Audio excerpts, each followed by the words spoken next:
In today's video, I'm going to try to build 4 different aquariums, drill holes in them, and add clear tubing to build a highway between the 4 different ecosystems. It's a super fun and challenging idea, but the end result is totally worth it.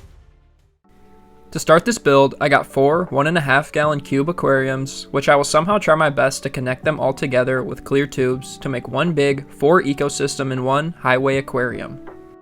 Now the trickiest part by far is going to be drilling holes in the plastic aquariums because they're really fragile and seem like they're going to be prone to cracking. I outlined the shape with a dry erase marker and then put down some masking tape just to prevent any cracks from spreading. Now we're ready to drill, but not before putting on some safety glasses. I grabbed a step drill bit because it'll work best on the fragile plastic. Before I knew it, the first hole is drilled, and honestly, this plan was working way better than I thought it would. We got the hole drilled, and it is absolutely perfect fit. It's snug, like tight like a glove. So basically all we have to do is that 7 more times without breaking or destroying or cracking any of these very fragile small tanks. Oh, and the drill feels like it's about to catch on fire. So let's hope that doesn't happen. I kept drilling and I was honestly surprised how smooth this was going. Perfect! Look at that. This masking tape, by the way, is saving this project. It is stopping any cracking in the plastic from spreading. This drill is gonna catch on fire in my hand. I'm really worried. Ah! You know what? We're golden. The cracking, it's bound to happen, but it's not bad enough that a little silicone can't patch it up. After the holes were drilled, I put everything in place just to see how it looked, and I was getting super excited because this was turning out to be a really cool and unique project. I cleaned all the tanks out and set them up away from my living space so I didn't have to worry about stinking up my whole house with silicone. I'll be connecting the tanks together with 2 long sets of tubes and 2 short ones. After adding all the tubes, everything fit really snug and it honestly looked really good. I was pretty proud of myself for this build so far.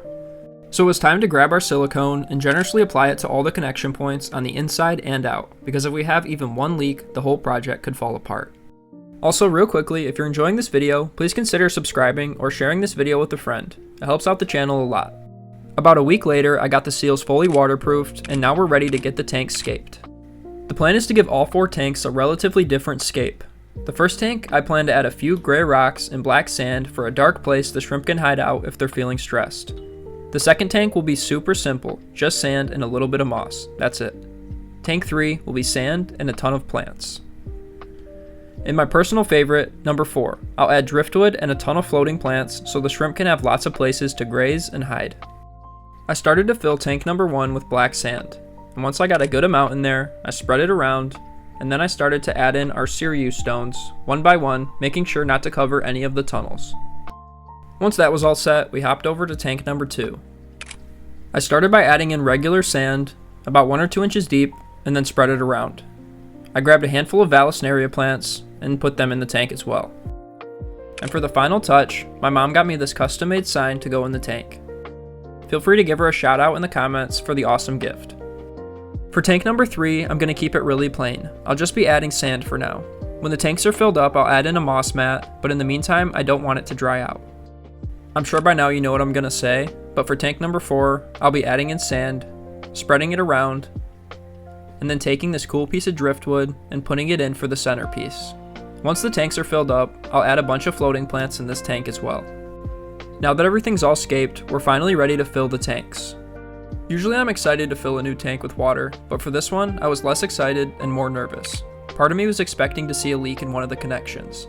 So as the tanks were filling, I closely examined everything, and to my surprise, no leaks. A couple months ago, I set out to make this video, having no idea how to make it come to life. And here we are now with 4 different shrimp tanks, all connected permanently by highways. Before I could be too proud of myself, I had to finish the build, so I grabbed a bunch of floating plants and added them to the driftwood tank. For the final cherry on top of this build, I'll be adding a moss mat into the back tank just to give the shrimp a little more food to graze on. Once that's in, our scapes are fully complete, and we'll now let the tank sit and cycle for a while. Once the tank was all ready to go, it's time for the fun part. I decided to get blue, orange, and red shrimp for the tank. Before I could add them in, I had to get them used to their new tank water, so I set up a quick drip acclimation. About an hour later, they're more than ready to check out their new home. I spread them out throughout the 3 front tanks so they weren't overcrowded and could decide from there where they wanted to go. If I had to guess, I'm assuming most of them will end up in the driftwood tank or this tank here, but I'm excited to see them exploring and figuring out on their own where they like most. I also popped in a snail just for fun. Without hesitation, these guys started grazing and exploring their individual tanks.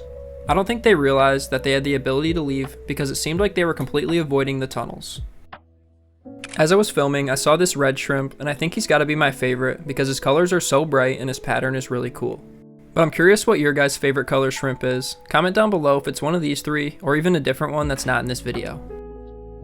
Finally, after what felt like hours, one of the more brave shrimp wandered into a tube. He didn't go all the way through, retreating back to his original tank pretty quickly, but this showed me that the tubes officially worked. With that being said, I decided to add a quick adjustment to make the tubes more accessible. Using some sticks from one of my other aquariums, I propped them up at the opening of each tunnel to help create a ladder and to guide the shrimp into the tubes just so they can explore easier if they wanted to. Since these sticks have a lot of biofilm for the shrimp to eat on them, I think it will attract them and in turn get them more comfortable with the tunnels. Within 5 minutes, the stick ladders turn out to be the perfect addition because lots of shrimps are now climbing up them and slowly but surely going into the tubes. But in order for the tubes to be fully utilized, I'm going to drop a little bit of food in the front one so they know that the tubes aren't something to be scared of. I felt like I was playing the game Operation when putting this food in the tunnel because unfortunately this tank setup is very fragile and one leak would be catastrophic. Within minutes, the shrimp start smelling the food and one by one coming over to explore. Once the word spreads, it goes from a peaceful dinner to a feeding frenzy. I guess the plan worked because just about every shrimp came to check out the food, and they now know that going into the tunnels is a safe thing for them to do. Hopefully going forward, this encourages them to explore as freely as they want. I also added a filter just to get some more flow in the tank and to help keep things from being stagnant. The snails were big fans of the tubes, pretty much always hanging out inside of one, and thankfully helping clean them up as well. And the shrimp were really into the driftwood tank. I think the main reason is all the biofilm that grows on the driftwood for them to pick at. The floating plants were also a big hit because they provided shade and areas for the shrimp to hang out, like this pregnant one right here. If you look closely, you can see her eggs. After trying to film this for hours, I'll be honest, this setup was a better idea in theory than it was in real life, mainly because it was really hard to film and the shrimp were moving through the tubes when I was asleep and the lights were off. Either way, I'm still glad I made the tank and tried something unique. If you made it to the end, I want to say thank you for watching. Please consider dropping a comment and hitting the subscribe button. It's free and it helps out the channel a lot. I'll wrap it up there. Thanks for watching and have a great day.